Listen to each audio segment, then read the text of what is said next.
দেবদাস শরৎচন্দ্র চট্টোপাধ্যায় পর্ব সংখ্যা ২। দেবদাসকে পরদিন খুব মারধর করা হইল, সমস্ত দিন ঘরে রুদ্ধ করিয়া রাখা হইল। তাহার পর তাহার জননী যখন ভারী কান্নাকাটি করিতে লাগিলেন, তখন দেবদাসকে ছাড়িয়া দেওয়া হইল। পরদিন ভোরবেলায় সে পলাইয়া আসিয়া পার্বতীর ঘরের জানালার নিকট দাঁড়াইল, ডাকিল পারু, আবার ডাকিল পারু। পার্বতী জানালা খুলিয়া কহিল, দেবদা। দেবদাস ইশারা করিয়া বলিল, শিগগির আয়। দুজনে একত্র হইলে দেবদাস বলিল, তামাক খাওয়ার কথা বলে দিলি কেন? তুমি মারলে কেন? তুই জল আনতে গেলি না কেন? পার্বতী চুপ করিয়া রহিল। দেবদাস বলিল, তুই বড় গাধা, আর যেন বলে দিস নে। পার্বতী মাথা নাড়িয়া বলিল, না। তবে চল, ছিপ কেটে আনি। আজ বাঁধে মাছ ধরতে হবে। বাঁশঝাড়ের নিকট নোনা গাছ ছিল। দেবদাস তাহাতে উঠিয়া পড়িল। বহু কষ্টে একটা বাঁশের ডগা নোয়াইয়া পার্বতীকে ধরিতে দিয়ে কহিল, দেখিস যেন ছেড়ে দিস নে, তাহলে পড়ে যাব। পার্বতী প্রাণপণে টানিয়া ধরিয়া রহিল। দেবদাস সেইটা ধরিয়া একটা নোনা ডালে পা রাখিয়া ছিপ কাটিতে লাগিল। পার্বতী নিচে হইতে কহিল, দেবদা, পাঠশালে যাবে না? না, জ্যাঠামশাই তোমাকে পাঠিয়ে দেবেন।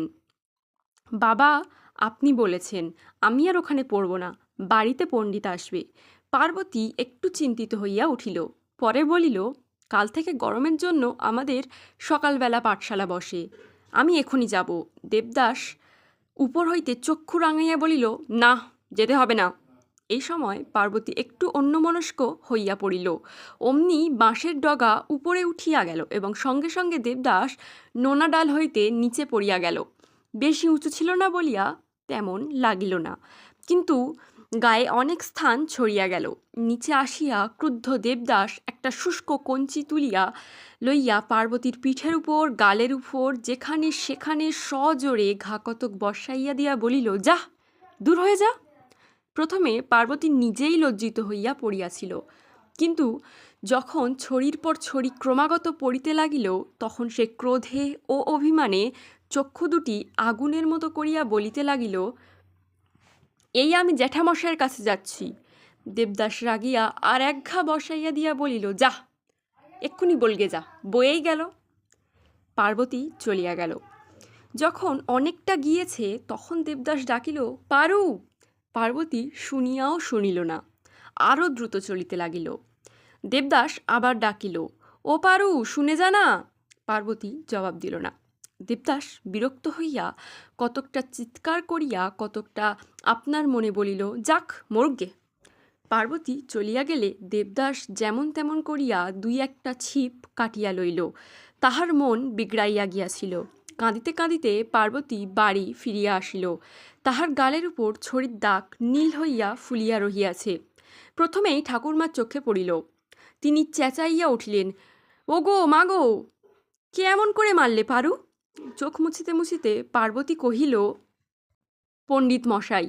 ঠাকুরমা তাহাকে কোড়ে লইয়া ভয়ানক ক্রুদ্ধ হইয়া কহিলেন, চল তো, একবার নারায়ণের কাছে যাই, দেখি সে কেমন পণ্ডিত।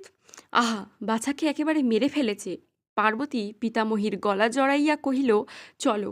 মুখুজ্জেমশাইয়ের নিকট আসিয়া পিতামহী পণ্ডিত মহাশয়ের অনেকগুলো পুরুষের উল্লেখ করিয়া তাহাদিগকের পরলৌকিক অশুভ ইচ্ছা প্রকাশ করিলেন এবং খাদ্যদ্রব্যেরও তেমন ভালো ব্যবস্থা করিলেন না।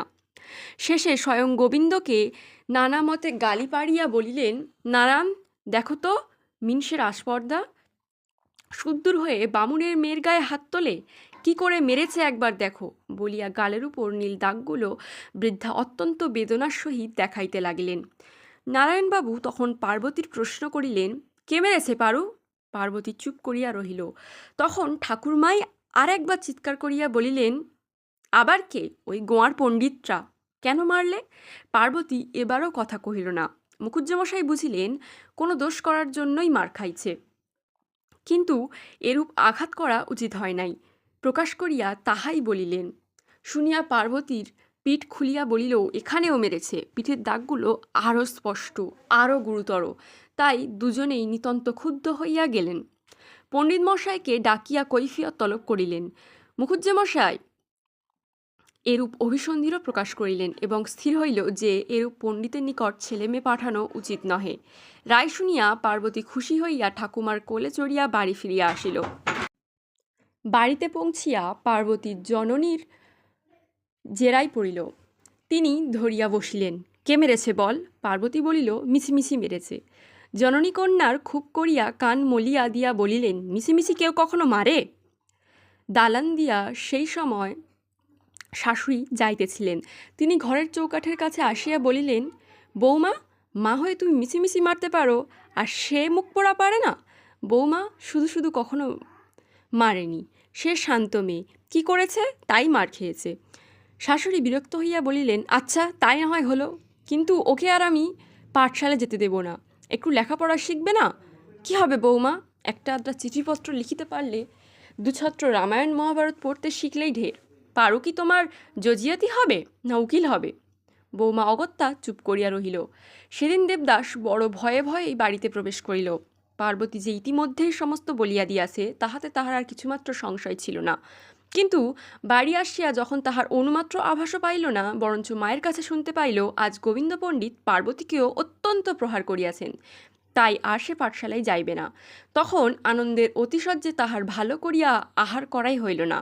কোনো মতে নাকে মুখে গুজিয়া পার্বতীর কাছে ছুটিয়া আসিয়া হাঁপাইতে হাঁপাইতে বলিল, তুই আর পাঠশালায় যাবি নে? না। কি করে হলো রে?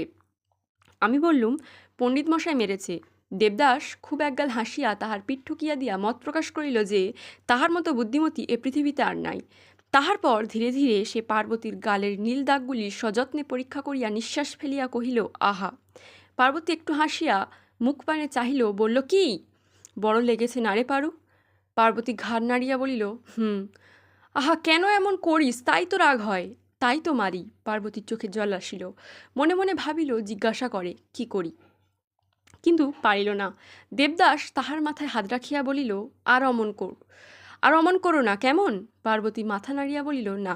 দেবদাস আর একবার তাহার পিঠ ঠুকিয়া দিয়া কহিল, আচ্ছা, আর কখনো তোকে মারিব না।